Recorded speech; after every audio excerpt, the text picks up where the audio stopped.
FORA.tv. The world is thinking.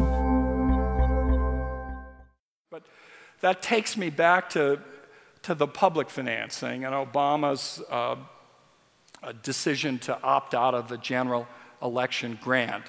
Norm and Trevor had a bit of a discussion about this and McCain's calculations about being greatly outspent.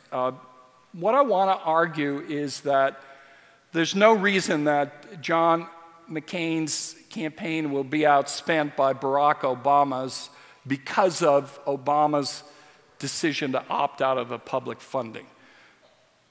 What you have to understand about our system is the Supreme Court has guaranteed all groups, private groups, and political parties the ability to spend unlimited sums on behalf of a candidate as long as it's independent of the candidate and his or her campaign and not coordinated. What that meant in 2004 is the Democratic National Committee spent about $120 million of advertising on behalf of Kerry's campaign. The Republicans centralized more of those and came up with something called hybrid spending, where they would say it's partly generic Democratic and sort of partly George Bush, and they could share the dollars cost, but the campaign could control the dollars. Kind of controversial, but it passed muster and could happen again. Bottom line is this.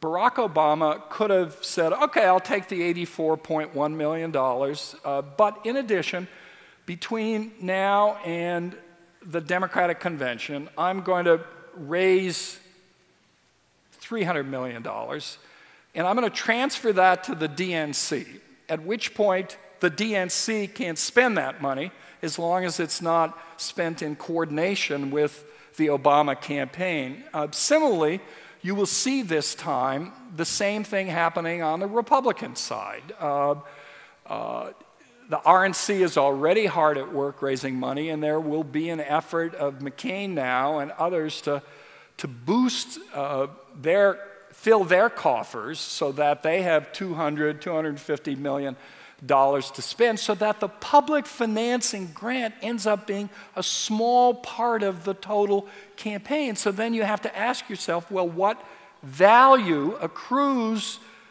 by virtue of the taxpayer financing of this system? Why is Obama opting out and not taking the 84?